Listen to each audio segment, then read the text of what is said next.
Bella ketar-ketir karena anak buah Pabastian berhasil mencari Bella, menemukan Bella bersama dengan Zaki berduaan.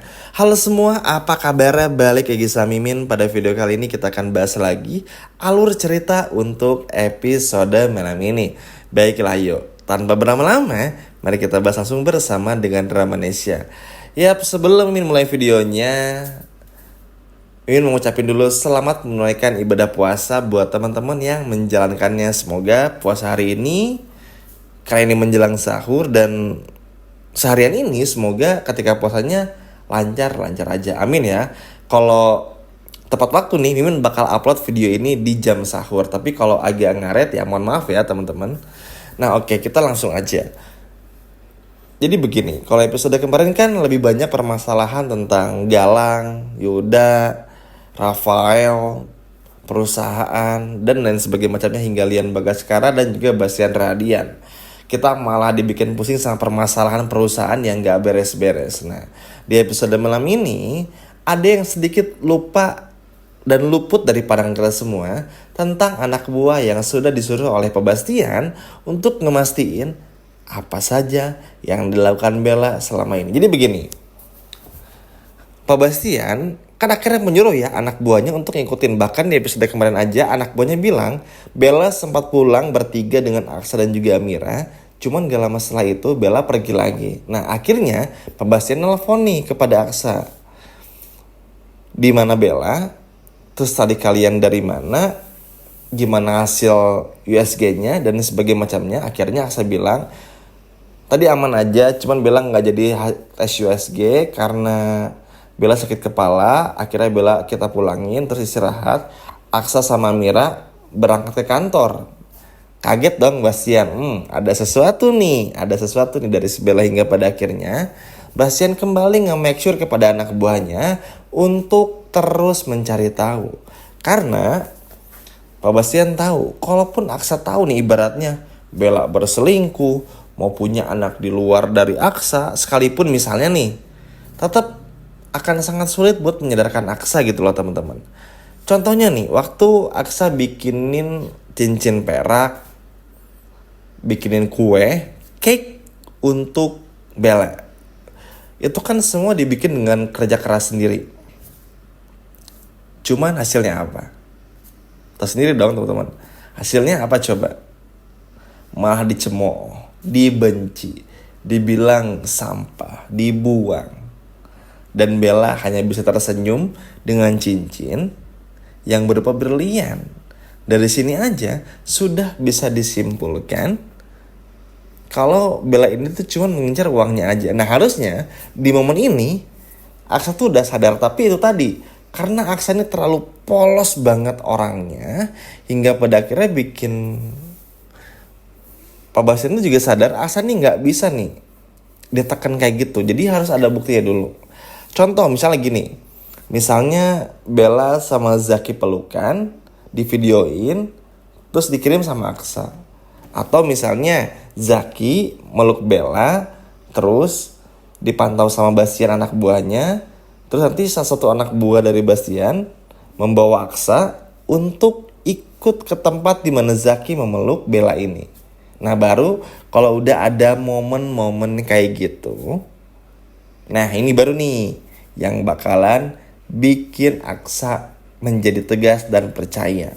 Rumit ya, kesel ya, kayak nggak tegas gitu ya. Tapi ya mau gimana pun juga memang itulah karakteristik dari Aksa. Memang orang itu jarang emosi, tapi sekalinya emosi meledak-ledak. Cuman it's okay lah, nggak apa-apa. Yang terpenting kan Aksa nih sekarang udah bisa happy juga sama Amira. Toh, nih buat teman-teman yang belum tahu aja, Aksa pun juga sekarang menjalani pernikahannya sama Bella tuh kayak ya udahlah jalanin aja gitu. Mau besok gimana kek, mau lusa gimana, bodo amat gitu. Karena udah nggak cinta juga, cintanya udah luntur, bener-bener luntur banget. Makanya teman-teman bakal menemukan Aksa tuh cuek banget. Aksa tuh bener-bener gak peduli. Masih peduli tapi lebih kepada kayak duh males deh ngeladeninnya gitu. Udah kayak gitu. Bayangin, Aksa yang dulu begitu excited merawat Bella, ngasih Bella hadiah, ngasih surprise kepada Bella tuh punya excited banget, semangat banget, effort banget.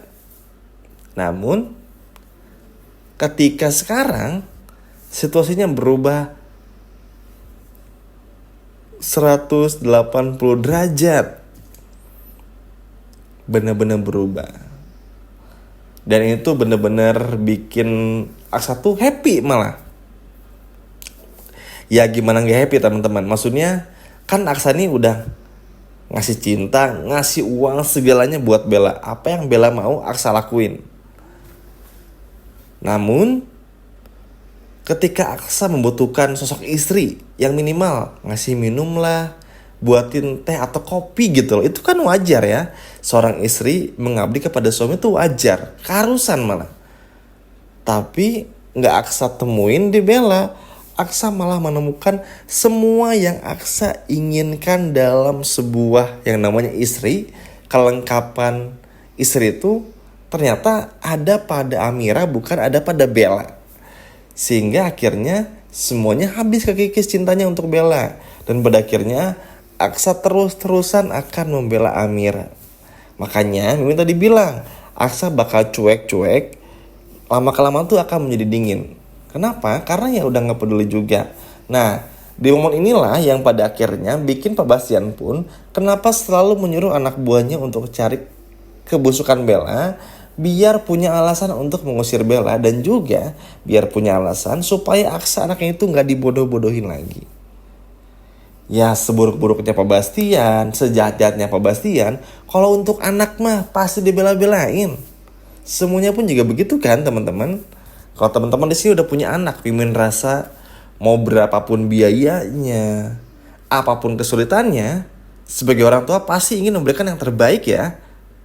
Jawab jujur deh, pasti kayak gitu. Sama teman-teman. Pak Bastian pun juga sama. Makanya Pak Bastian ini tuh gak akan pernah biarkan sejengkal pun Bella terus bodoh-bodohin Aksa. Karena Bastian pun juga capek nyindir-nyindir ke Aksa, Aksanya gak pernah kesindir gitu. Mau bikin Aksa berubah menjadi tegas pun juga susah. Jadi emang harus ada triggernya dan bukti-buktinya seperti yang udah Min sebutkan di awal-awal video. Makanya kenapa Bastian akhirnya menyuruh Aksa terus pergi bersama dengan Amira tuh supaya chemistry-nya bersama dengan Amira semakin kuat. Dan biar Aksa tuh lebih bertanggung jawab kepada Amira ketimbang sama Bella. Biar nanti ketika ada sesuatu yang terjadi kepada Bella, Aksa gak peduli. Kurang lebih kayak gitulah intinya. Ya selain mendekatkan diri dari Aksa kepada Bella ya tentu saja. Kepada Amira maksudnya. Dan ini pun juga Bastian ngelakuinnya tuh bener-bener sepenuh hati juga. Salut sih teman-teman, gak kebayang kalau gak ada karakter Pak Bastian nih. Kasian Amira, diganggu Bella, diganggu Reno, Hilda, Zora. Kasian banget lah. Belum lagi bakal ada Rafael, Yuda, Galang yang aneh banget karakternya, yang bakal malah jadi jahat sama Amira. Kebayang ya, untungnya ada Pak Bastian yang selalu bisa diandalkan di situasi-situasi penting seperti ini. Jujur seneng banget, happy banget, bener-bener akhirnya Pak Bastian menemukan apa yang Pak Bastian cari. Jadi gini, setelah semua yang tadi menceritakan, kan anak buahnya itu terus memantau kemanapun si Bella pergi. Nah, sampailah ke tempat gym dan ke suatu tempat, difoto, divideoin lah teman-teman, Bella sama Zaki, mesra-mesraan dan sebagainya macamnya, hingga pada akhirnya ini ternyata Bastian pun akhirnya ya udahlah, senyum aja, marah, kesel, emosi, tapi senyum aja dulu. Yang penting udah punya buktinya dan nanti akan diberikan kepada Aksa Rara Hadian. Dan semoga kali ini Aksa bakal sadar. Apakah Aksa bakal sadar? Kalau udah ngeliat videonya kayak gitu sih harusnya sadar teman-teman. Tapi gak apa-apa, ini kita lihat secara perlahan aja. Yang terpenting kan Aksanya udah tahu Bella berselingkuh, dan rencana dari Pak Bastian pun juga berhasil. Tadinya tuh Pak Bastian berharap Bella nih bukan kayak selingkuh gitu, tapi kayak punya rahasia lain aja gitu. Kayak misalnya punya rencana buruk sama Amira, atau bahkan kepada keluarganya, nyari hartanya atau apalagi gitu. Ternyata di saat Pak Bastian mikir Bella punya rencana busuk, ternyata Bella jauh lebih busuk gitu. Punya selingkuhan. Dan ini tuh benar-benar gojok banget. Pak Bastian benar-benar bisa maksimalin anak buahnya untuk bisa ngebuktiin kalau Bella berselingkuh dengan Zaki. Sekian video dari Mimin dan sampai jumpa lagi di video berikutnya. Dadah.